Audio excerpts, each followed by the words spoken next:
So wait, what are you going to say? This is the American Iron Podcast. Welcome to the American Iron Podcast. And this is? And this is Travis Ortmayer, the Texas Stone Man. Do something like this is the American Iron Podcast where we bullshit about blah, blah, blah. Yeah. Something. I'm recording. This is our intro. We're done. That'll work. We're done. We can cut it. We can cut it. Oh, man. Hang on. I'm going to turn this. There we go. So this is the American Iron Podcast. We bullshit about lifting, blah, blah. outside of lifting, playing some chess, blah, blah, blah. Playing some chess.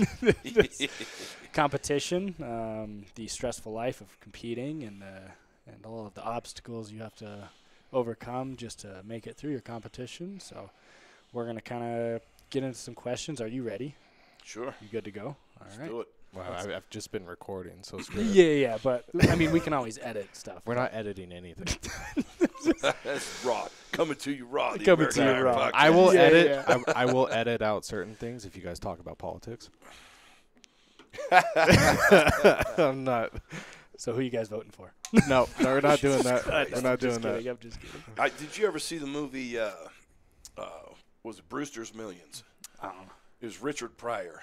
And Brewster's he's like Millions? some, he's dirt poor, playing for some minor league baseball team with his dream of making it to the majors.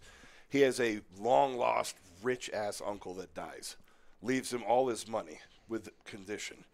So you can take, it's like something like $300 million. Oh, jeez. Okay. Yeah, huge fortune. He says you can take, I think it was like 50 grand and walk away. Or you can try and go for the whole pot of $300 million, but you have to spend $30 million in 30 days. You can't own any assets. You can't gamble it away. You can donate so much. You can, there were stipulations of how he had to spend the money. And so basically he couldn't own anything by the end of it. So the idea was to get him so sick of money that he didn't want, when he inherited the money, he wasn't going to screw off. So anyway, one of the things that he came up with was running a campaign. And this is what I want somebody to do so bad, because he ran under the vote none of the above, because this guy's a crooked piece of shit. This guy's an absolute, Idiot. just trash. And he was like, don't vote for me, vote for none of the above. Yeah. And I feel like we need that so bad, so bad right now. It's gotten It's worse. dude, it's so bad. I hate it. I hate talking about politics, but God damn, you think out of 330 million people, we could come up with 2 better candidates? I mean, come on. The common sense factor in at least society is there's no comment about it. We're heading in the dangerous waters here. I literally said no politics, and he's got an analogy. Welcome to the American Iron Podcast, where we shit on everybody. Hey, equal opportunity. yeah, exactly. All right. So I'm going to start off with the first question, probably the one you get asked most, is what got you into strongman? That's kind of a fun story. I started lifting weights when I was 11. I was bullied really bad in middle school. I had moved from Southern California to South Georgia, and I was the fat kid, and it was 6th grade. Okay. It was awful. It was awful. So I just started lifting weights. It was, I guess, an escape for me. At that time, I only knew about bodybuilding, Schwarzenegger. I wanted to be like him. I wanted to look like Conan. Yep. That's what I wanted. So I trained for bodybuilding, and in high school, I actually did 2 bodybuilding shows. I didn't place either year, and I kind of realized the subjective nature of bodybuilding because I was the only one on the stage. This was like a school fundraiser for the football team. I was the only one up there who knew how to do all of the poses. Oh, but and I didn't place because I wasn't on the football team. All the other guys were on the football team. Speaking of politics. Okay. That's literally how bodybuilding works. Yeah. So that kind of left a bad taste in my mouth. I still tried it for a few years, but I ended up, after high school, I moved to Texas. My parents had moved there halfway through my senior year, and so the day I graduated, we got in the car and drove out. Okay. So college and all, 15 years I lived in Houston. I met a guy at the gym that I was going to there, and he got me into powerlifting. I had never really heard of it, never tried it before. So we trained for powerlifting for a while. We did a powerlifting meet, It was in Austin, Texas, which is like a 2.5-hour drive. It was a huge meet. It was called the Longhorn Open. And here's how much we didn't know about it. So we spent all this money to get there. We shared a shirt, bench shirt, and we shared a suit. We did not know that you had to wear underwear with no leg, like boxers were not allowed. Oh, yeah, the tidy whities. So we had to go commando and share this shit, you know. I know, that's still At least I got to go first. I mean, I was in the lighter class. So, but anyway, we spent all this money, and we both bombed out on the squats. And we thought at that time that meant you had to leave. You couldn't finish the meet. That was over. Yeah, you're done, yeah. Yeah, we didn't know, you can still do your bench. It just didn't count for a total. Okay. So we spent all this money and put all this effort into going, only to bomb out on the first freaking event and just kind of leave with our tails between our legs going, man, this sucked, you know. So that was my experience with powerlifting. Then Marshall's his name. Marshall came up to me one day and he said, I want to do Texas Strongest Man. And I remember looking at him like, you mean like those guys on TV? What, are you crazy? Yeah. We'll never be that strong. Nevertheless, he signed up. And because I was his training partner, I was going to go help him out. Okay. Now, this was in Denison, Texas, which was a 6-hour drive north of Dallas, right on the Oklahoma border. Now, that 6-hour drive, the whole way, he kept saying, man, I just don't want to finish last. I just don't want to finish last. I don't care how it goes tomorrow. I just hope I don't finish last. Well, we get to the site of the contest, we're talking to the promoter, and he's got his paperwork he's filling out. Promoter looks over and he's like, hey, you're here, you know, why don't you sign up? I thought, you know, what the hell, you're right. I'll give it a shot. And then that's when my friend looks up, says to me something that changed my life. He said, man, I'm glad you're signing up because now, at least now I know I won't take last. Oh, man. That was the match to the fire. I didn't know I had a competitive, you know, bone in my body, like that insane psycho-competitiveness until that moment. So the next day, you know, I set out to destroy him. But really, we just had it was the absolute most fun I'd ever had doing anything in my entire life. Yeah. You know, at that time, I was on this kind of straight and narrow path. I was really good in college. I was terrible in high school and middle school. But college really started to make sense to me. I had academic awards. I had honors credit. I was going for a biotech degree and, you know, like real, you know, cool shit. You know, fancy, respectable lifestyle. And then this contest came in, and it's like I took a sharp right turn and went another direction. Yeah. My grades started to fall almost immediately. Okay. Like within the next year, they started to drop off. And then I got to the point where I was like, I'm just going to take a year off and see what I can do with strongman. I'll come back next year and finish my degree. So I only had 1 year left. Okay. Well, that year turned into, what are you, like 22 years now? Oh, wow. I'm on the 30-year plan. So when are you going back to finish your degree? That's a good question, man. I just, the problem with it was I took all the cool classes that I really liked early on, and then I had to take, like, the one that just really just sucked the soul out of me was business and technical writing. Oh. Like, here's a letterhead. Here's a resume. Here's I just get this shit away from me. I couldn't do it, man. It was soul-sucking work, and I hated it. So it was easy for me to walk away at that point. So I may never actually get a degree, but I would love to go back and take at least one class a year and just learn something cool. Just for fun? Yeah, 'cause I really enjoy learning.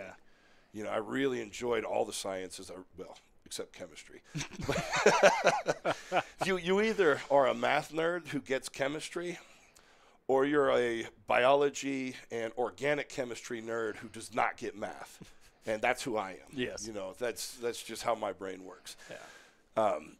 In history and stuff like that, it's all cool.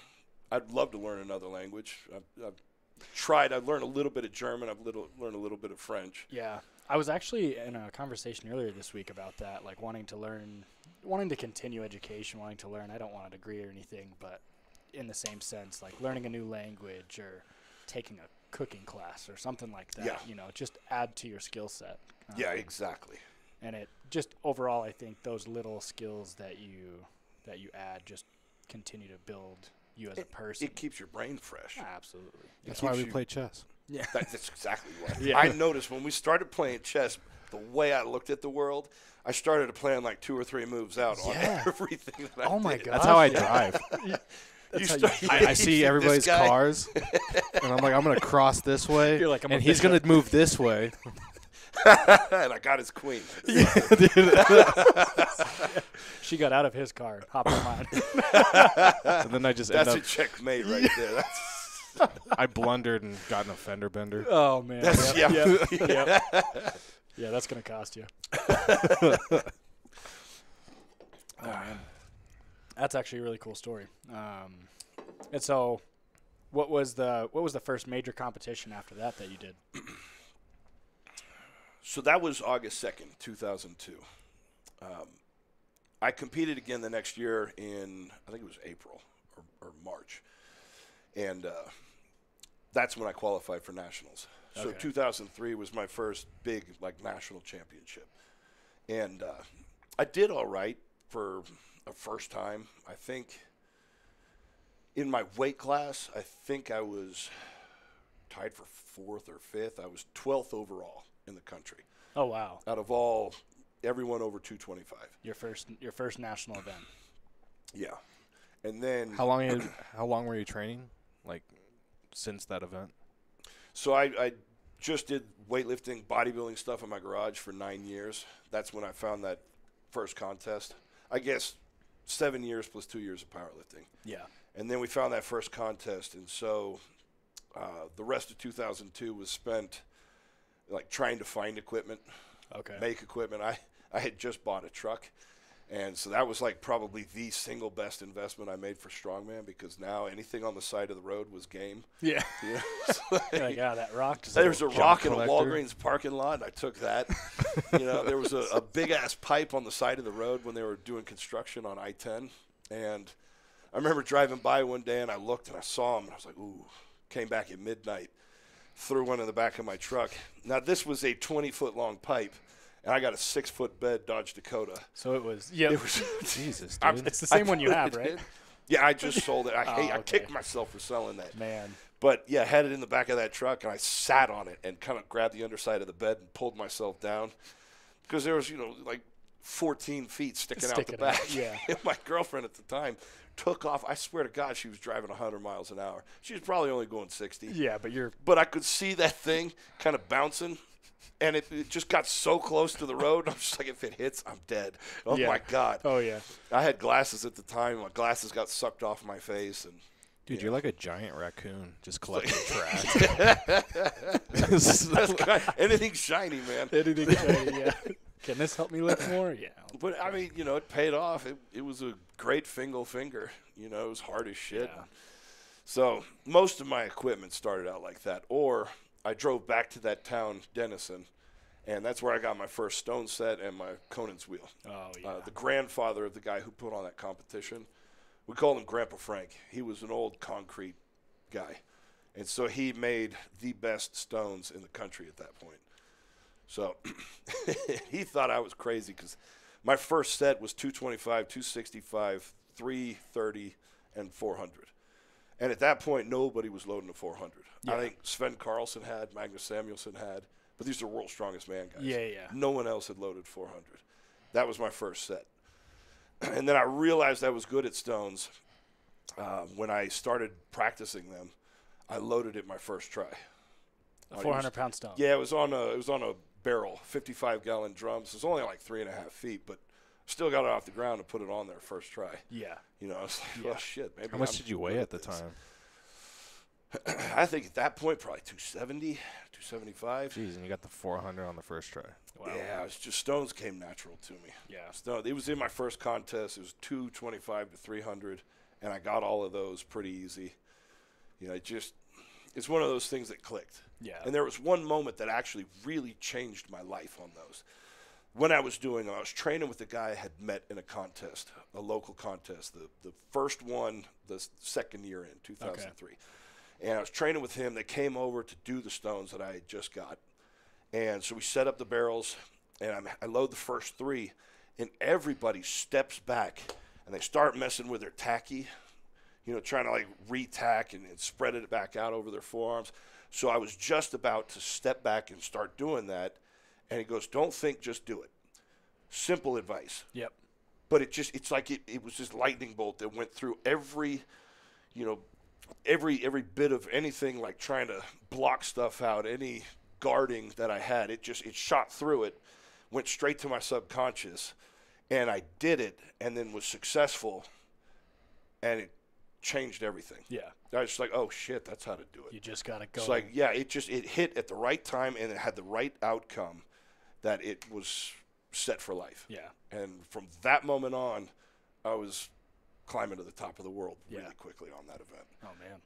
Oh man. So that was 2003. That was, yeah. Your first World's Strongest Man was 2008? So first world championship was 2005. 2005. But okay. World's Strongest Man and IFSA had split.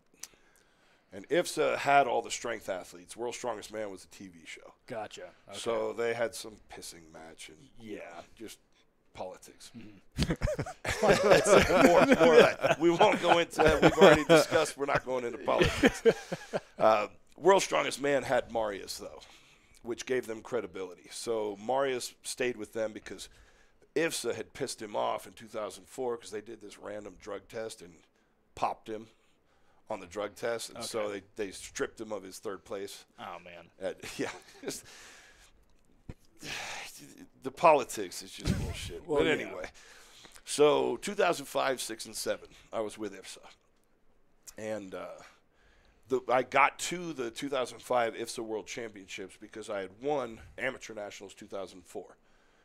So I got invited to some pro shows in 2005, and I just started hammering the shit out of all the old seasoned veterans. Yeah. And got invited to the Pan American Championships in Brazil. Oh. So it was like a Western Hemisphere championship. And I took second place to Phil Pfister. Oh, wow. And okay. Phil actually went over to World's Strongest Man the following year, 2006, and won. He beat Marius. So that's the kind of competitiveness that was in IFSA. Yeah. So anyway, that qualified me for the World Championship, and I took 10th, out of the best athletes in the world. Yeah. Nothing to scoff at. Yeah, it was a good year. Took 10th again the following year, 2006. Then 2007, I herniated a disc at the Arnold in March, and that screwed me for the whole year. I kept competing because I'm stupid. But it just, every competition got a little bit worse than the previous. And, by the time I got to Worlds, I hadn't qualified. So I had to do what they call the World Open the day before. Oh, Jesus. And this was in Gumsan, South Korea. It was this giant ginseng festival. It stunk. It was the middle of nowhere, and it was not fun. I didn't have a good time. Yeah. But anyway, I won the World Open, qualified me for the actual World Championship. The next day. Yeah, the next day. Okay. And I did not make it through the qualifying round that year. Okay. Yeah, I could understand why. Yeah. Still nursing a broken back and then being just completely exhausted from a full competition the day before. Yeah. And just not having like those high spirits too. Like if you're in the atmosphere that it's just like not great, your mentality for the entire weekend is just going to be Every morning was like this god-awful breakfast with these kind of black and white eggs that stunk. Oof. And then sticky rice. And just sticky rice like with sushi, I got no problem. Yeah. If that's my only option, I don't know what it was, man. It just did not work for me. Yeah. Yeah, so this is kind of a sad story. I was out in the festival walking around with some other strongmen, which was kind of funny because if you need to find anybody who's in your group, all you have to do is look above all the other heads in the crowd. And there's one, yeah. So we go to this one vendor, and I got these, what I thought was shitty beef strips. I was just like, this is really stringy, gross, but it's beef. I'll eat it, whatever. It's better than what I've got at the hotel. Oh, man. And then I see the guy walk out from the back, and this curtain kind of opens up, and you can see these cages. There was live chickens in the cages, so I'm like, well, at least the chicken's fresh. But then there were dogs in the cages next to him. I knew it. No, I knew you were man. going that route. As soon as you said he walked around, I was like, Yeah, It's got to be. that was sad. That was sad to see. So yeah, South Korea was it was an interesting experience. Barbecue sauce or? It was, what did they have? It was some kind of sauce, kind of a watery teriyaki sauce. Oh man.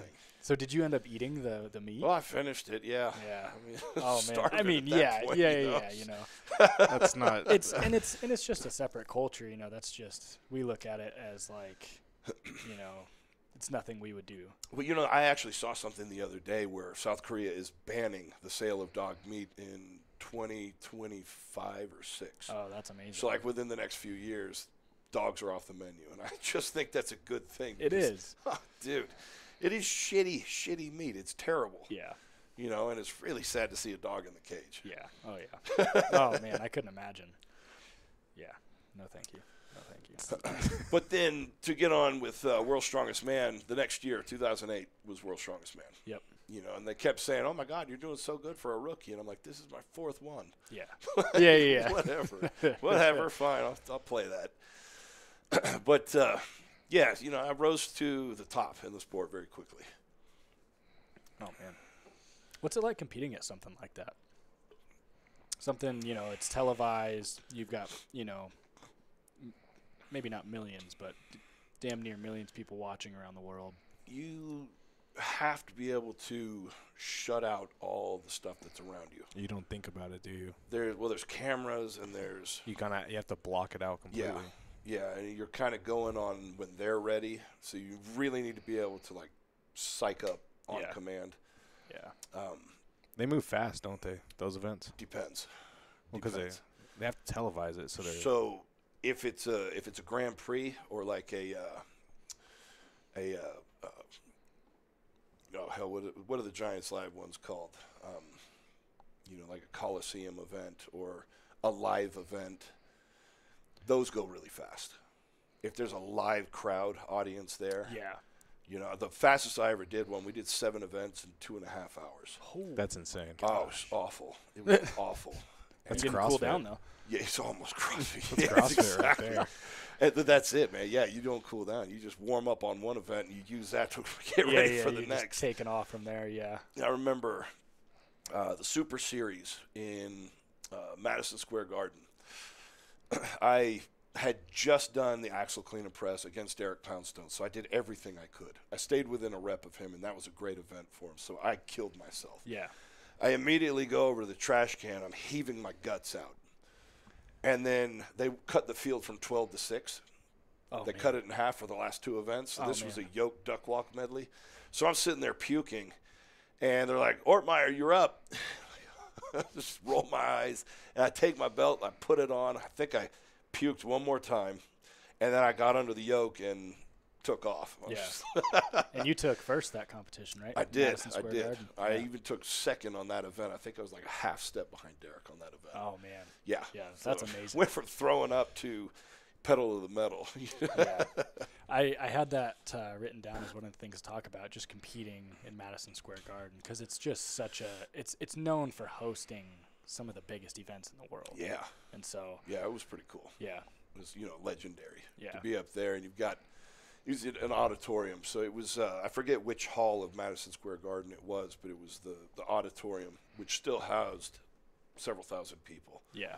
And then they get crazy, especially because I go out there and I give it everything that I have. Yeah. And then I kind of lose my mind a little bit, and people love that shit. So Oh, yeah. Once they start screaming, I start screaming. They start screaming, I keep going, and then next thing you know, I'm throwing up in a trash can.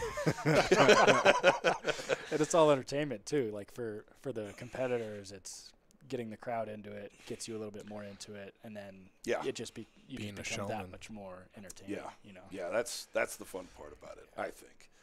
Yeah. would have been really cool to see you in the Coliseum back in the days. Fighting lions.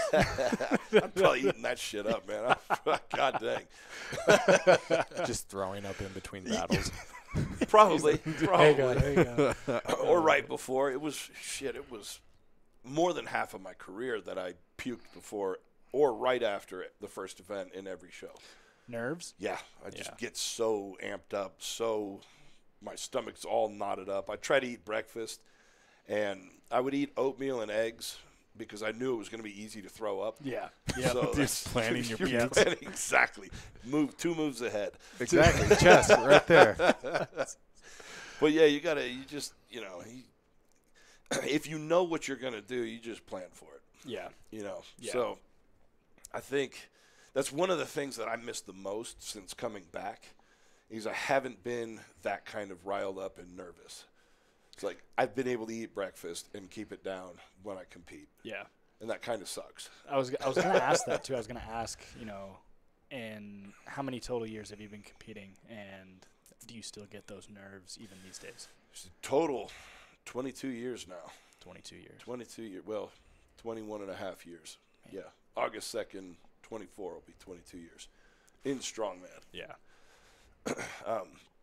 But yeah, like I said, you still get kind of nervous, but it's like anything else that you've done over and over. It kind of loses that effect. Yeah. As much as I don't want it to. Yeah. It kind of loses that effect. So the only thing that kind of, at least in my opinion, the only thing that kind of makes that difference is over and over again, especially with like powerlifting, strongman, is you're always trying to achieve that next weight. And so you hit something, say it's a 405 squat when you're on that beginner to intermediate stage. Yeah. The next thing you see is that 500. And so it's always another damn number. It is. It's always it always 100. is. Yeah. It's always 100 pounds. 100 pounds or whatever Or that plate. next plate load Yeah, is. Yeah. plate. Yeah. And so you'll get nerves for that every time you put that on and attempt it. Yep. And then once it becomes more regular, then that becomes 600, 700, so on and so forth. Yep. And so, kind of like you're saying, when does that point actually come where the mind says either that's impossible or you just don't get nervous? I think it's impossible to never get nervous. Yeah, I think you still get kind of nervous. Now, so what I've noticed change over the years is what kind of nervous it is. Yeah. So I've had so many injuries because I'm a psycho, and I don't hold back. But I've been lifting the way that I love to. The problem is most people who do things the way I do, they don't last more than 5 years. So for me and Lawrence Chalet to stay in it as long as we have, doing things the way that we do them, that's kind of a feat in itself. But I used to get nervous seeing that extra plate on the bar. And it was just like excitement. It was, stomach in knots. And Yes. Yeah. But now it's nervous, like, I hate to even say this out loud, but it's like, could this be the one that finishes my career? That's a different kind of nervous. You're teetering way more on the line, and you're like, oh, shit, if this goes wrong, and you try and put that out of your mind as much as you can. Oh, yeah. But it's still kind of it's just a little pinprick of light in the back of your mind. It's like, I'm still here. That's got to be a motivating factor, though. If you can keep your mind wrapped around it rather than it wrapping around your mind. Exactly. And there's a constant battle between the two, especially when you have a long time injury, a chronic injury like this hip that's been killing me now for 3 years. Yeah. It's one of those things that when you have constant pain from something, it's like just wave after wave of, soldiers crashing against your line, and it's going to break it down a little bit. So I think if you can heal whatever's bothering you, and then you train on top of that, that's rebuilding that line, and you start to push those soldiers back again. Yeah. Right now I'm kind of getting beaten down, but I get a hip replacement soon, and hopefully I'm going to start pushing that back so I can start building that confidence again to push some of those limits. Who's doing your hip replacement? Hopefully Jones. Jackson Jones. Yeah. Absolutely. I had to change my insurance. I had to jump through so many damn hoops. Oh, my God, I bet. I hate the American medical system. It's absurd. I hate it, man. I hate it. Yeah. So, yeah, I got new insurance. Hopefully I'm going to see him, and we've talked about which one we're going to do. Okay. And I guess it's the biggest that you can put in. So it's got the biggest ball, the biggest, neck, and the bit that goes down into the leg. Fitting. Yeah. There's, Well, we were talking about there's a company that has some prototype out. It's been tested. It's just not FDA approved. Okay. And I was really kind of hoping for this one because it's supposed to be indestructible forever. You'd never have to change any of it out. He doesn't want to do that. But they kept giving him the runaround. He tried to, but I guess the whoever the sales rep or whatever he's talking to, they just, I guess, didn't seem super interested in having that done. Okay. And I'm thinking that's kind of stupid because if you really want to test your product, Yeah. this is probably the best way to test it. Absolutely. You Run know. it into the dirt. Literally, Yeah, exactly. No one's going to put it through more than I'm going to put it through. No, absolutely not. They probably don't. They don't like that idea though. That could be it too. They don't like how you're a liability. That could be it too. I could This just is indestructible. destroy their No, whole it's not. thing. Yeah. No, it's not. Exactly. That's a fair point. I think, although despite that, I think going with Jackson Jones, I think he's gonna take it a long way. Because I always like to bring up Egan, my stepdad. He's got both of his knees replaced. Oh yeah. And as soon as he was on the up and up, Jones was like, break them. Try to break them. Try to ruin these. I want you to. Because That's awesome. if they do, then he can learn and he can know what to fix next time. That way, you run him into the dirt. Gotcha. He can fix it. I feel like we could probably break his knees. Dude, I'm trying. He's squatting over 400. He's 64. That's awesome. And he's squatting over 400. Yeah, he's come a long way, man. He He's really done has. a great job. And he works hard. They work so hard. Shit, harder than me sometimes. More consistent. But yeah, I think, more consistent. Yeah. Yeah, no, that's absolutely it. I hold him accountable. But they don't hold you accountable. No, nobody holds me accountable. It's bad. It's real You bad. got to practice what you preach, man. Exactly. Yeah. Oh, I'm terrible at it. Yeah, you I'm can't absolutely be like, hey, I need you to do this and this and this, and then you're over here doing that, and that. I'm notorious for that. Yeah. Oh, yeah. I'll make sure you do your accessories, and then I'm like, I get to accessories, and I'm You're like, I'm going home. you know what sounds good? A nap. So it sounded Yeah. good when I was writing this program. I do that. I'll be sitting down on Sunday, and I'll be like, Monday, boom, boom, boom, boom, Tuesday. And then I'll come in the gym, and I'm like, I'm not doing that. I'm not doing that. I'm always calling audibles. Yeah. Like, yeah, I'm just not Like- feeling it. Like, I'm hurting. I think I need the rest. Yeah, who programs sets at 10? This is bullshit. Or I'll go in and just do I'll be like, yeah, you know what? This was supposed to be like a 4x10, but I think I'm gonna do like a 2x12. 2x12. A 4x2. Yeah, just Oh, man. You got to Yeah. practice what you preach, man. I'm Absolutely. going to tell your clients. I'm You- going to start ratting y'all out. See, sometimes I rat myself out. I'm like, I gave this to you, but I'm not doing that. I'm honest. I just straight up tell them. I tell them I don't practice what I preach. Although I am starting to. I've with the cardio thing the other day. I started doing that. Now I'm like, okay, we're gonna have all my clients start to do that. Assault bike, tire flips, whatever it is, just get that heart rate going. And a lot of stuff that I do incorporate in training now, I will test on myself if it's like a new idea or if it's something that I'm not really sure. I think that's a smart move. Yeah. I've told that to my clients and guys that have trained with me for the last 20 years. I'll never do to you what I haven't done to myself. Yes, Exactly. Which never gives them any kind of comfort because they think what I've done to myself and they're like, They're like, my hip's gonna be broken. wait a second. Yeah. Medley of death or truck pull till you puke or whatever. So, Yeah, but yeah, it's if you're going to program it, you need to know what it feels like. absolutely. So at least do that much. Yeah. But when it comes to cardio now, man, I just do Tabata because it's 4 minutes and you're done. Yeah. It's like yeah. this sucks, but it's over with. But it's quick. over what, with. what do you do? Real Tabata. What is that? It's so technically I'll do 3 minutes to warm up on whatever it is I'm doing. But then you do 8 cycles of 20 seconds on as hard as you can, 10 seconds off. So you go 20, 10, 20, 10, 8 rounds. And then that's 4 minutes and you're done. And then you do a light cool off, walking around or whatever. Yeah. But it's over. It's not like 45 minutes steady fucking stair step or dude, And I can't do that shit, man. And to a point, I don't think it's as beneficial. I think when you have those spikes and drop, and then the spike and then drop, I think that is more meaningful and that does more for your body than just that constant I think when it comes to strength development, and if you could only do one, that's probably the best. Yeah. But it does help to have different forms because you use different energy pathways. You know, some are for steady state. You burn energy a totally different way. You get a whole different hormonal cascade. Yeah. And if you do something like HIIT or Tabata, that's a totally different hormonal spike.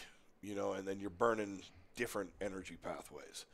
So I think this is one of the things I learned from a guy that I started working with last year. His name's, earlier this year, Alex Keuchel. He's a kind of a hormone specialist, and that was one of the things he prescribed for me was a couple days of this, a couple days of this. Okay. You know, and it just, the way he says it makes a lot more sense than the way I say it. I got you, yeah. he's kind he's of the a doctor. genius. He's good at what he does. Yeah, he actually, I had this chronic pain, that leg infection that I had 2 years ago. Yeah. That almost killed me. I was septic, and I had rhabdo at the same time because I had just done a contest. So it was like the worst pain I'd ever been in. And then I had this chronic pain afterward for like a year and a half. Just wasn't getting any better. You know, I remember trying to go downstairs, and I'd have to hold on to the rail because my legs hurt so bad that I would lose my balance. Yeah. It was kind of pathetic, but I started working with him, and he put me on a whole supplement and everything protocol, and within 3 weeks I started to feel better. Oh, wow. Within 6 weeks, that chronic pain was gone. Interesting. I started feeling good, and that's when the hips started going. Shit, of course. I wonder what's going to happen after you get the hip fix. What's next? Nothing. It's going to be golden for like the next 10 years. No, I mean like what body part is going to be exactly. destroyed? Everything's going to be perfect for the next 10 years. No, I don't believe It's going to be perfect. It's going to be perfect. It's going to be perfect. We're going to be back on that World's Strongest Man platform. That's exactly it, man. Look, at this point, I just want to win a world championship. I don't care what it is. Yeah. If it's World's Strongest Man, if it's Champions League. I was at OSG, which has World's Strongest Master over 40 and over 50. Okay. It's like, I don't give a shit. I just want to win one. Yeah. That's it. Yeah. Like, if I win one, I can die happy. Yeah. You know? Yeah.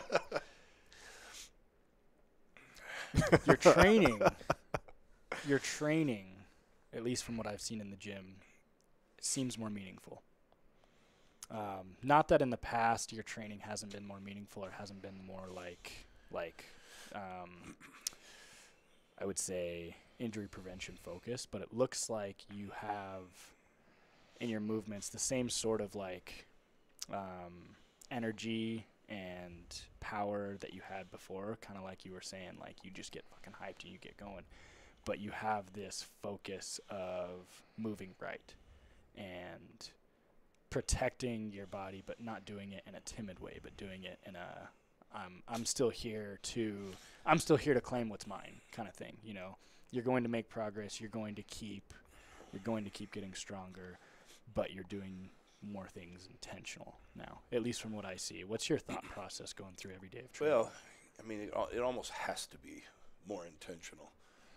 You know, because I can't do the big full body things that I like to do, like log press or heavy deadlifts, farmer's walk. I can't do any of the walking events right now. Yeah.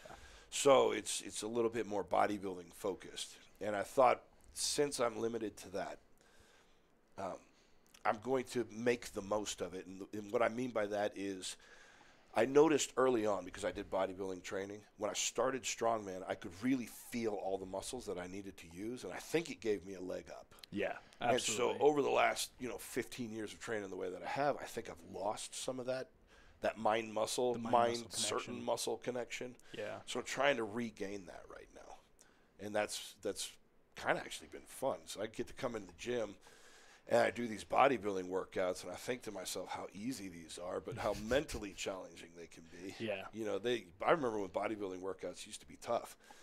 Then I did strongman workouts, and now I'm doing these bodybuilding workouts going, what's next? Yeah. You know, like, You're like, all right. but you just got to change your focus on it. And so I do more mind muscle. Like, I'll close my eyes in a set and really try to like picture and light up the muscles that I'm using. Yeah. Whatever it is. Yep. But I still do deadlifts because, well, a couple reasons. I guess the fancy reason is I'm trying to keep all my tendons strong. Yeah. And if I let myself atrophy too much before I get the hip replacement, then it's going to be that much harder to make a successful comeback. Yeah. Because I don't want my muscles growing faster than my tendons do and then getting injured, which I've already been down that road. Yeah. And that's very much what's going to happen when you are able to train full force. That muscle memory kicks in and everything comes back very quick. Yeah. So I'm trying to keep tendon strength, and that's the scientific approach. But the real reason I'm doing deadlifts is because if I don't feel the blood pressure push my eyeballs out of the sockets, then I feel like I'm not doing anything in life, and it really is. I feel depressed. Yeah. It's not meaningful. It's not. Yeah. If I don't feel like I'm going to pass out after a set, or that I'm wondering if I just broke another brain cell or whatever, then it's just there's something about not straining. I need that strain. Yeah. I think I actually talked about this with Dave Tate, and he was telling me the strain. He's addicted to the strain. He does these high box partial movements where he's got super conjugate. They have like 800 pounds on the bar, but reverse bands with chains. And like, this doesn't make much sense. Yeah. But whatever.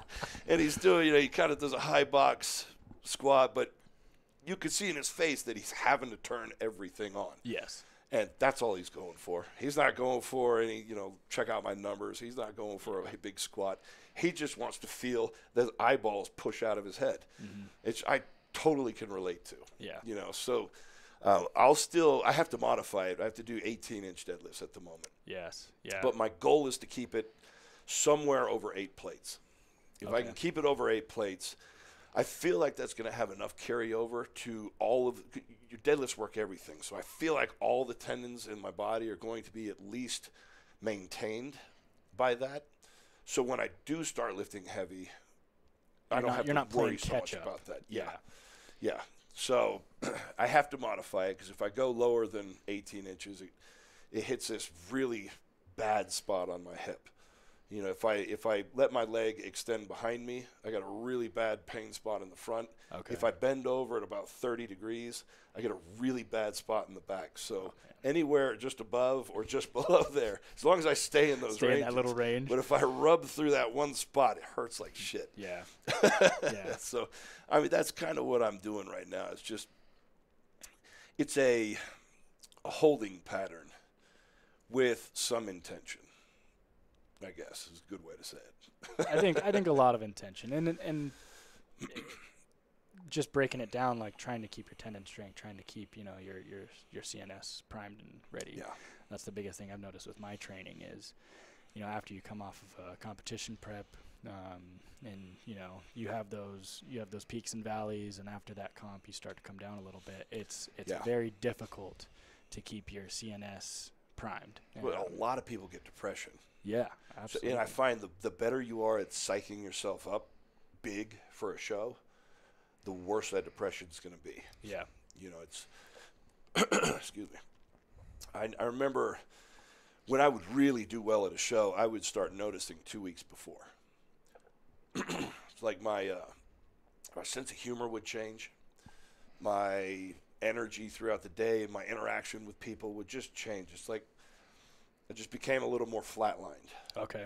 And it was just something I didn't really mean for it to happen. It's just all I could really think about was this contest. It was just in the back of my mind all the time. Yeah. And so my personality kind of leveled out.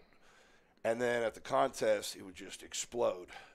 And then I would do really well at the show. And then I'd have this massive crash afterward where I wouldn't want to do anything for a week. Yeah. I wouldn't want to see anybody. I wouldn't want to go outside. Yeah. Yeah, your social battery's done. You hear somebody talk, you're like, I'm done. I'm good. Exactly. Exactly. I just want to read a book and drink some tea. And play some chess. Exactly. I noticed that with like Shalise. And she hits that point a little bit sooner. And I think a lot of it has to do with diet leading into a show. A little different with bodybuilding. It is a little different. Because you have that same idea going, but you also have that caloric deficit. Just starving. Yes. Sucks the life out of you. Yeah. Oh, yeah. I could not imagine. I swear, I see some people walk around and they're looking real gone. They look dead. Like they're barely holding on. They look like zombies. And Yep. I mean, they look great on stage, but That's not. I don't think I could do it. I don't think I could do it. It's to that level. But that's kind of the thing about bodybuilding is when I got into it, it was about health. You know, or at least it was still in most people's minds, it was still about health. Yeah. And then you start to see the competitive side and what people are having to do behind the scenes to get to that stage look. It's not about health anymore. It was nowhere near about health. Yeah, and I just, you know, it's something that I've always had in the back of my mind was longevity. I wanted to be able to last. If you look at my life, you would probably say I'm full of shit for thinking that because my choices don't necessarily reflect that all the time. But when it comes to the daily life, you know, I've done everything in moderation. You know, I don't diet extreme. I don't eat 12,000 calories a day. I've always just kind of stayed in the middle. And it's always been about being able to do this for as long as possible. Yeah. You know, and I think with bodybuilding, you have to diet down so much now. I think it is such a hormone disruptor, endocrine system disruptor. I don't know how many shows somebody would have in them. Yeah. Before you eventually you tap it out and there's nothing left. Or you get these people that end up having like heart failure. There's been too many their of them. organs start failing. Yeah. And they can't. They end up not even surviving. Yeah. know? That's the scary thing about bodybuilding lately. Yeah. It really is. Yeah. I've seen more in the past 2 years, I think. There's been a lot of competitors deaths that have passed. It's like anybody that's like over 30. Man. It's almost. I mean, it started with what was his name? I don't think he ever competed, but he had massive arms. That does not narrow it down. Yeah, exactly. Like whatsoever. He was kind of that crazy, intense guy. Oh shit, I can't remember his name. Lots of tattoos. Rich Piana. Yeah. Yes. Piana. Yeah. The GOAT. Yeah. That was him. Yeah, and it kind of. I think he kind of. I don't know. Maybe he had an impact on a lot of people with just how hard they were running. Yeah. Yeah. You know, and then it's like, well, you see where he went. Maybe y'all shouldn't follow suit. Probably not a good idea. But in the same sense, there's a part of me, and I don't think everybody has this in them, but I think most athletes at this gym do. But there's a part of you that lives inside of you that's like, I don't care what happens. I'm going to reach the top or die trying. That's called mental illness. And well, that's why we're training. But we're trying I mean, it's exactly. true. to stave Yeah. off that mental illness. And I mean, you kind of like when you're talking about, you after those comps, you hit those depression phases, you hit those top phases, whatever. But no matter what, I can always come back to, I would rather permanently hurt myself doing what I'm doing here, than live an average life. So now that's something you've talked about a lot, Travis. Yeah, that's willing 100%. to die for something.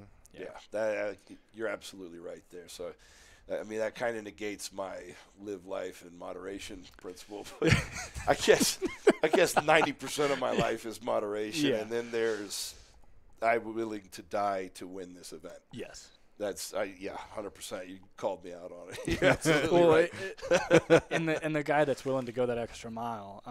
I watch boxing a lot, but there's plenty of guys that talk about like if you aren't willing to die in that ring, then you don't have what it takes. That's exactly it, because you're going up against someone who is willing to die, and that's why I did.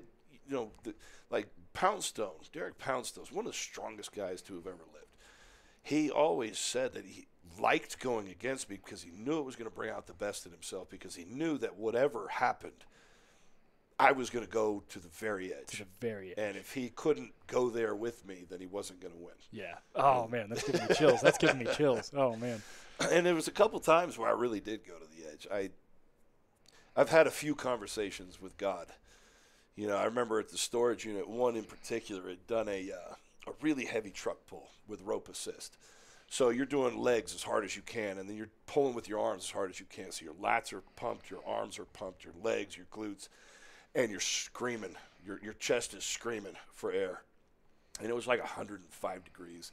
Oh, fuck. And I remember finishing, and all I could do was hit the ground. And it was like scalding. It was so hot that I tried to roll over because there was a little bit of grass on the side, but all I could do was roll over like halfway once. And I remember the concrete burning the side of my face and my arm, and I couldn't catch my breath. And then I remember rolling over, looking up at the sky, going, "Oh God, please not like this. Don't let me die like this. please let my heart slow down. Don't take me today." Yeah. Dying on a shitty ass event. It was just the worst one. At a storage unit, you know. At least on a deadlift. At least stones. Yeah, yeah, something cool. There was another time that happened in competition. There's a few times that happened in competition, but I remember the first time it ever happened in competition. This was the first ever pro-am that they had. So I was an amateur at the time. It was 2004. And my training partner, who told me just to don't think, just do it, he was there. And then a guy named Van Hatfield. We were the top 3 amateurs in the country. And then you had the top American pros in the country.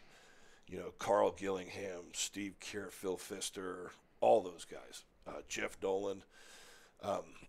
They'd all been the world's strongest man. Yeah. You know, some of them multiple times. Anyway, we're going head-to-head with them. And on the very last event, it was this, we called it the Medley of Death. And rightly named. It was a farmer's, then a tire flip back, and then a sled drag. They were 80 feet each. It was like an 800-pound tire, like a 285 or 300-pound farmers.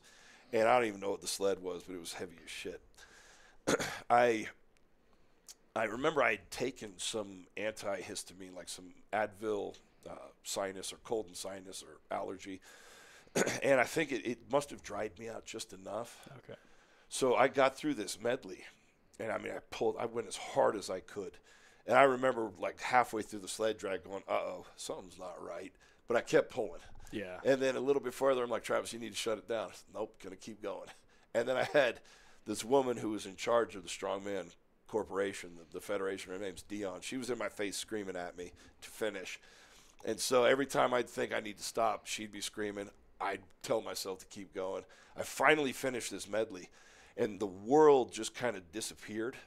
Everything went white, and all I could see was like ghostly faces in front of me, you know, of people walking by. I made my way over to some concrete pillar, and I'm just sitting there, like wide-eyed, gasping for air. I'm thinking, this isn't good. And I remember some woman walking by, and all I could think, I thought I was saying it out loud, but in my head I'm screaming, "I need help, lady. Help me out." Yeah. And all I see is her go, "Good job," and walk away. And I'm like, oh, shit, I'm going to die, and nobody's going to help me. The last words you hear, "Good job." Yeah, good job. And she walks away. With my training partner, and he's seen me do crazy shit before, but he came over and goes, "Oh, dude, you don't look so good." Yeah. That's when I was like, "Oh, God, I am going to die." Oh, no, I really am going to die. And he goes, "Hang on a minute." He went to the concession stand, grabbed a big bag of ice. And I guess you're not really supposed to do this to somebody, but he put the bag of ice right on the back of my neck. And that shocked me back to reality. Oh, wow. It was like the best thing he could have done, because all of a sudden blood came back into my head. I could start seeing again. I finally started to slow down. My heart rate was like 200 for about 10 minutes. Yeah. I was At the peak, it must have been well. Oh, who knows, man? Yeah. I don't even want to know. Yeah. My heart was freaking healthy. Let's just put it that way. God dang. But yeah, that was a scary time. That was the first time that ever happened, where I thought I was going to die. But that was just, you got to go there. That's the gear you got to go to if you want to win against guys who are technically better than you. Yeah. And I wasn't going to let them beat me. No chance in hell. You were going to make them earn it. Yeah, if they were going to beat you, they had to show up. That's exactly it. Yeah. Exactly it. There was times, just on that note, Poundstone would have a perfect contest. I remember one time in particular, he was having a perfect day, Mohegan's son. Now, this was my 5th competition in a row. I had done 2 or 3 overseas and two at home. And I kind of had a cold. I was exhausted. But it's one of those, you just get off the plane and keep going. Yeah. That's just how I did things. So he'd won the first 4 events. I was in 2nd place. The last event was Stones. He'd won every one of them. And he thought he was going to win the Stones and have a perfect day. No. And if anybody else was there, he would have. But not you. Not on my watch, yeah, man. Absolutely not. You're not going to have this no fucking way. Or you're going to really earn it. Yeah. And I went out, I won the Stones, and I, at the same time, set the heaviest Stone Series record at that point. So, oh, wow. But yeah, it's like a thorn in the side. I had more fun taking away somebody's perfect day than I did having my own perfect That's day. what it's all about, really. It's not about you enjoying it. It's about ruining it. It's like, exactly. Just want to fuck your day up. That's that competitive mindset, though. It so is. Yeah. I've been there where I've like in a competition. I was like, oh, I can go for the PR for myself, or I can just purposely win and just ruin this guy's day. Yeah. I'm gonna make you pull this to win. Exactly. Oh, you didn't? Okay, all right. Oh man, It's so worth it. I wanted to go into the Champions League a little bit. Man, there's a lot of stories there. Because that one's more so like traveling the world, seeing a bunch of places. I think I have on there in 2010 you went and won first place in Holland. Yep. You went to Portugal. So I have been to 35 countries on 6 different continents because of Champions League. It's you get to go to some of the most scenic places because that's how he does it. He wants to have a strongman competition in the town square and show the local flavor, so to speak. Or we have it in front of castle walls or something that's just really cool and it's a great backdrop for TV. Yeah. Because for him, the guy's name is Marcel. For him, it's a TV show and its own series. It really doesn't have anything to do with any other World's Strongest Man or Giants Live. Some of those guys do cross over. I was one of them. I've gone to World's Strongest Man and competed Champions League. But he just has his own series, and he wants it to be fun. So we go to really cool places, and then he researches the hell out of every location. He goes there first, and then he finds all the cool bars or hangout spots. So we have this competition in a beautiful location, and then well, in my experience, I come back, take a shower, pack my stuff because I know I'm not coming back to my room till the next day. Yeah. So we go out and we have a party, and then usually by the time I get back, the cab's outside waiting for me, and I got to grab my shit and go. Yeah. Oh, man. There's so many times I came home from Champions League just at the airport, the worst hangover ever. Yep. I mean, God, I remember one time, especially in Hungary. It was in Eger, Hungary. It was a 2-hour drive to Budapest. Sorry. Anyway, we stayed out all night, and I don't know if I should tell this, but there was a guy named Tommy Lotta. He's probably the craziest son of a bitch on earth. And I remember I had just come down to this bar that we were hanging out at, and I walk up to the bar, and Tommy's already hammered. And he comes stumbling over to me. He goes, "Oh, Travis," grabs the drink out of my hand, dumps some shot glass of something in there, swirls it around, goes, "Oh," and hands it back to me. And then walks off. And I'm like, I don't know what the hell this is. Oh, yeah. Yeah, fuck it. I started drinking it. It was like liquid ecstasy or some shit like Oh, that. God. Oh, wow. So Oh, you got that Molly water. Oh, God, man. I just remember an hour later, I'm hanging on to the side of the bar going, what the hell did he do to me? But that's kind of how it was. You just go, you have a party, and then you suffer on the plane ride. I remember checking in for the flight, and barely, I started feeling this heat come over me. You're like, oh, no. And I'm like, oh, God, I feel really bad. This guy needs to hurry up and check my passport. Like, give me my ticket. I mean, my face started to get flushed. Yeah. And then I ran to the bathroom, and I don't know where the hell I ate that food that came up, but, God, something came up. Something. It was awful. And then you wonder why you have these lows after competitions. Yeah, I never really wondered. I did. I never really wondered. I knew why. It's like in combination, we have this hormonal dump, then we have this hangover, and then we have the hangover from the ecstasy.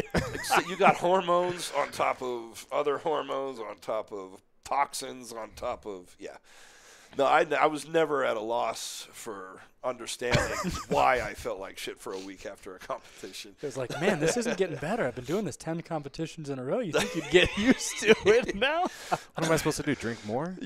Yes. Well, you know, yes. I actually drank vodka throughout the year just to maintain some kind of tolerance for it. So because I knew I was going to have to go out and drink. I'm not sure that's the move, dude. It worked. You don't. It works. I mean, you don't say like, yeah, I'm just drinking so I can maintain a tolerance. Yeah, no, that's great. That's great.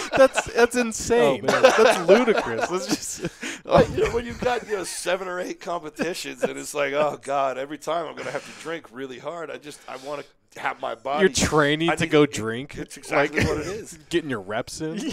Well, because it's full of people from Finland and Russia and Ukraine, and all they do is drink. Yeah. My God, they can drink. It's like that's how they're growing up. They just drink vodka. Well, I mean, I could be dead wrong about this, but like the age to drink in most of those countries is 16.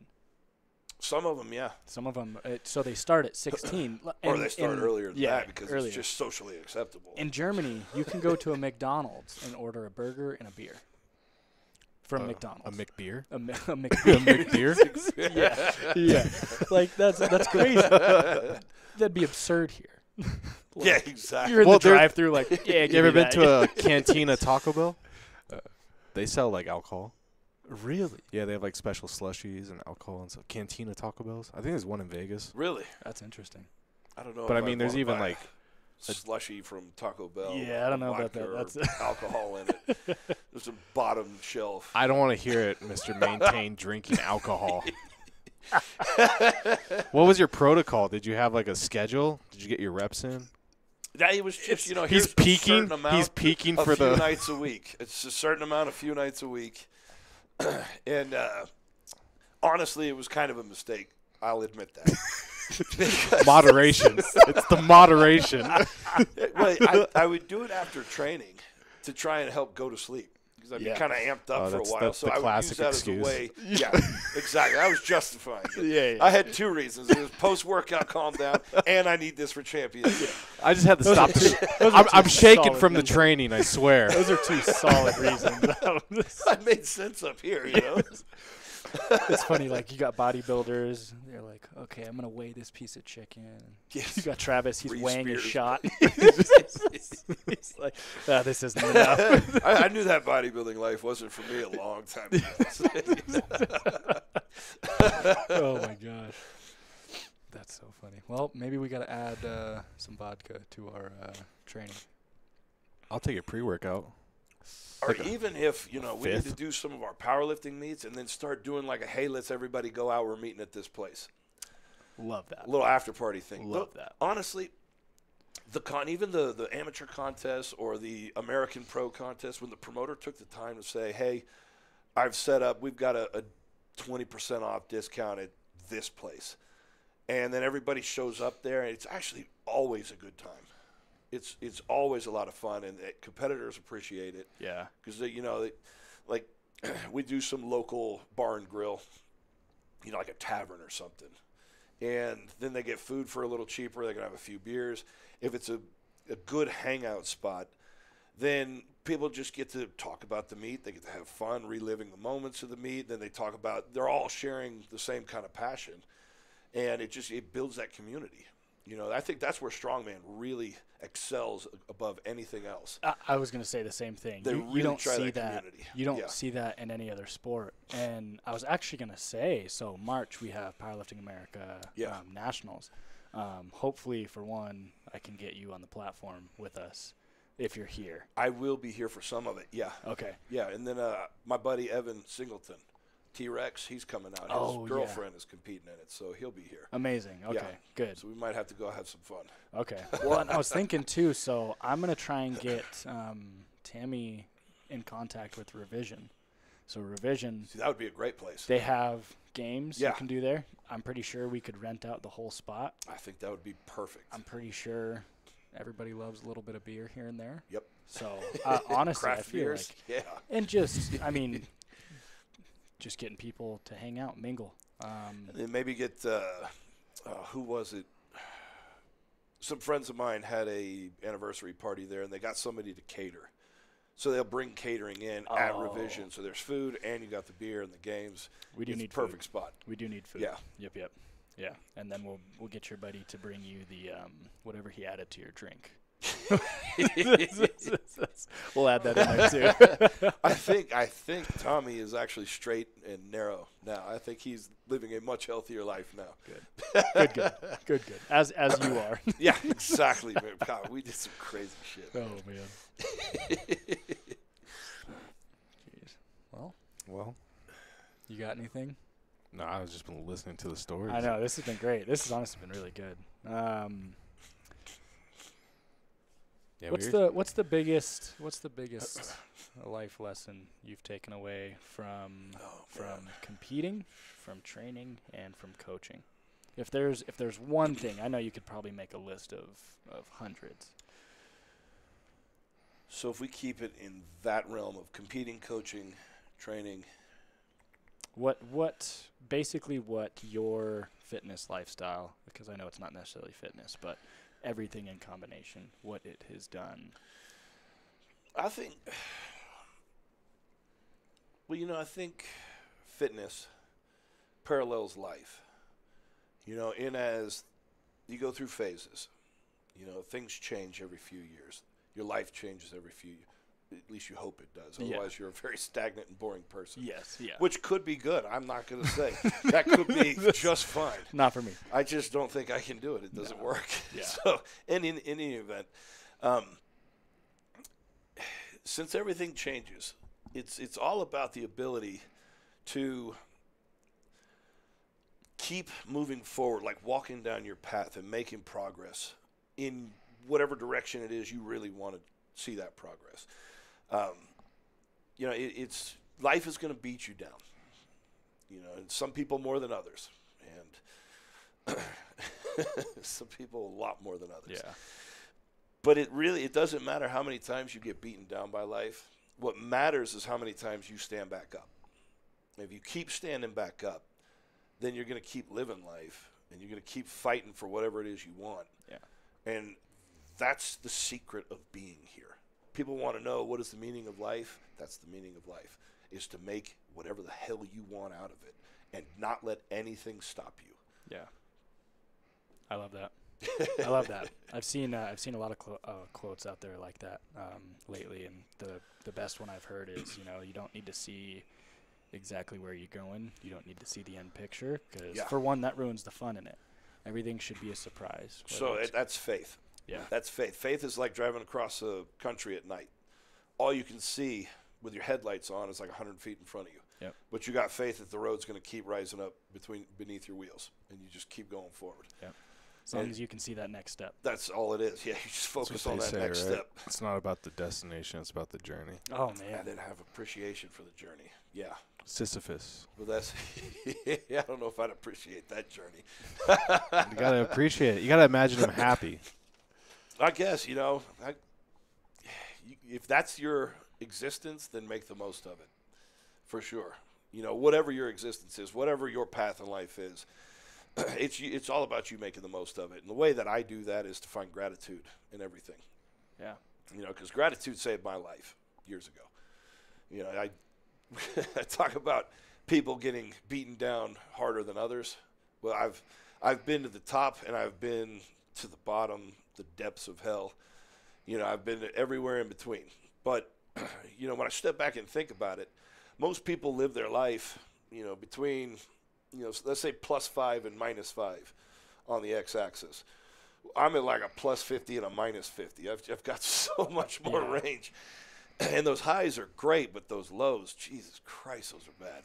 They suck. Those lows make you feel alive, though. But then, once you climb up, once you've hit rock bottom and you peeled your face off the stones, every step up from that starts to feel better. So you could be at a -40 and still feel better because you were at a -50. When most people will never even know what that level of pain feels like. Yeah. So yeah. It just gives you this threshold for dealing with life. And I think that's what saved me, figuring that out, stepping back and looking from the outside looking in at the picture. It just gave me a perspective of, this is, sure, you're in the moment. Sure, it sucks. Yeah, everything is god awful, but it's temporary. Yes. Because we keep moving up, down, and it really, how temporary it is all dependent upon you and the decisions. Your actions and your decisions. Yeah. Exactly. Absolutely. Absolutely. You could wallow in self-pity and stay there as long as you want, or you can acknowledge the fact that this sucks and then start focusing on what you do want. Yeah. And that's how you get out of it, right there. I've been to the top of the world, like I said. I've been to, for me anyway, my top of the world is going to a world championship and doing well. There's no greater feeling than that, but then I've been to the absolute depths of hell where, I basically felt like I was completely alone and that everything in my life hurt. Everything had been taken away. The pain would never end. In that not being able to see the light out in front of you like we were talking about. Yeah. It's like driving across the highway with your lights off. Yeah. Or driving across the country at night with your lights off. You don't see any future. And so it's like being lost in the dark. And you just, because it's a never-ending thing, it's hopelessness. And it's that hopelessness that really sucks the life out of you. Once you find that pinprick of light, you can call it hope, you start getting direction. Yeah. And everything from there, that's a point of reference. So everything from there looks like you're finally moving towards something. Yeah. And that changes the way you handle any situation. So it's all about finding that guiding light, hope. As bleak as life can be, it's finding that hope, finding something to work for, finding something to be grateful for. And then when you do eventually climb out of that hell back into the light, you keep that focus because that'll start pushing you back up into that positive range. Yeah.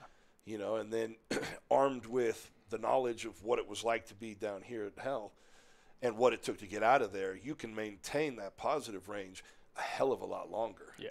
And probably go even higher. And you learn. You learn in every certain point of your life, whether you're negative 50, plus 50. Yeah. Every step of the way, there's or at least something you to should. take. Exactly. Yeah. You should be able to take something away from it, and depending on how your outlook is on that, I think you can take away a positive from almost any situation. That's a very stoic principle. You take a positive from every negative situation. Absolutely. That has been. I've always looked at it. Things in life happen for you, not to you. I like that one. Yeah. And so like that one. you take what is given to you, whether that's, it can be as dark as your parents died. You take what is given to you because that's given to you. Yep. And you use that to fuel something for you, or like you said, you sit there and you let it eat you. But what if I don't want it? Can I just ignore it? That's doing nothing with it. Yeah. Nah, I'll pass. No, thank you. Give it to the next guy. Double it. Give it to the next guy. Jesus Christ. Oh man. But yeah, I don't want to go too much into it. But with what happened to my arm, that was of course probably the lowest I've ever been, and just not really seeing a future. And I just kept telling myself over and over again, especially once I started making that progress, once that beam of light started to open up a little bit, there's good that comes out of it. There's good that comes out of it. And now, 3-4 years later, anytime I talk about it, anytime I bring it up or tell somebody about it, I almost start with, it was the best thing that happened to me. That's awesome.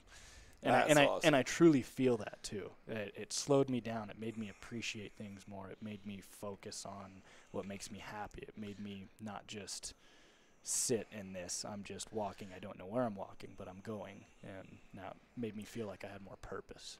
I think that's it, right? That's the secret to life too, is finding purpose and being able to recognize where you're at. Because like you say, it made you slow down. It made you pay attention to where you were. Yeah.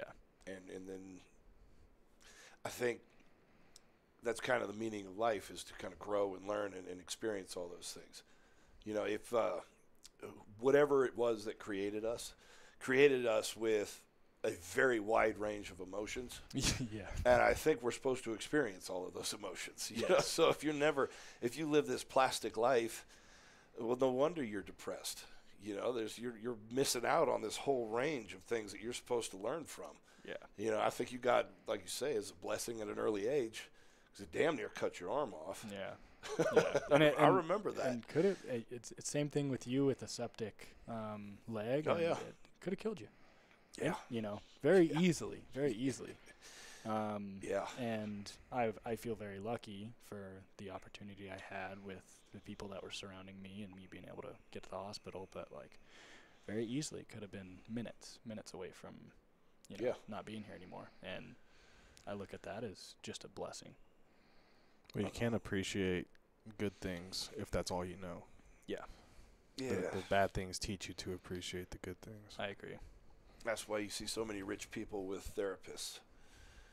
Born rich, easy life. Yep. No wonder you're friggin' depressed, man. You've got a boring life. Yeah. I mean, I wouldn't mind that right now.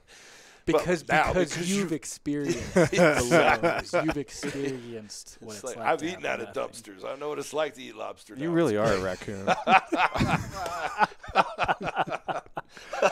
The Texas Stoneman Raccoon. All right. Awesome. I think we're good. Oh, yeah. Thanks for coming and chatting. Yeah, thanks. It's always a pleasure. Yeah, man. Chatting with you, brother. Appreciate you guys. Absolutely. It's fun. And It's then, always a blast. Well, I'll keep going 1 for 1 on you with chess. I'll keep losing. Don't worry.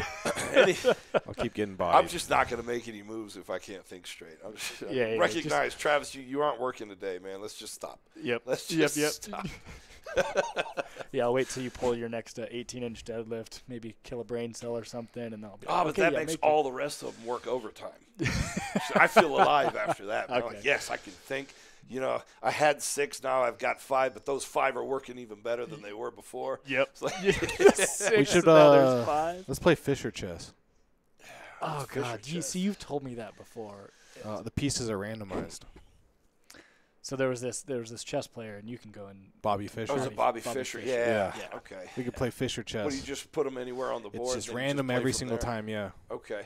So I saw none of this bullshit opening strategy, ready opening, all this nonsense. Look, if you can't handle the strategy, just admit it. Play me in person. Yeah, we'll do it. We'll do chess boxing. We could do what is it called? Triangle chess. You turn the board, and you I think your king is in the back square, queen, and then they kind of go out from there. Yeah. Okay. Pawns go across the front. I think there's 1 on the second row on each side, and they only move at an angle or they attack straight on. But then everything else kind of moves the same. Okay. Yeah, I thought that would look cool. Wow. We'll get some games going in person. All right. It'll be great. The American Iron Chess Tournament. Here we go. That would be pretty cool. I think we'd see some people show up that we didn't think play. It's brains versus brawn. Yeah.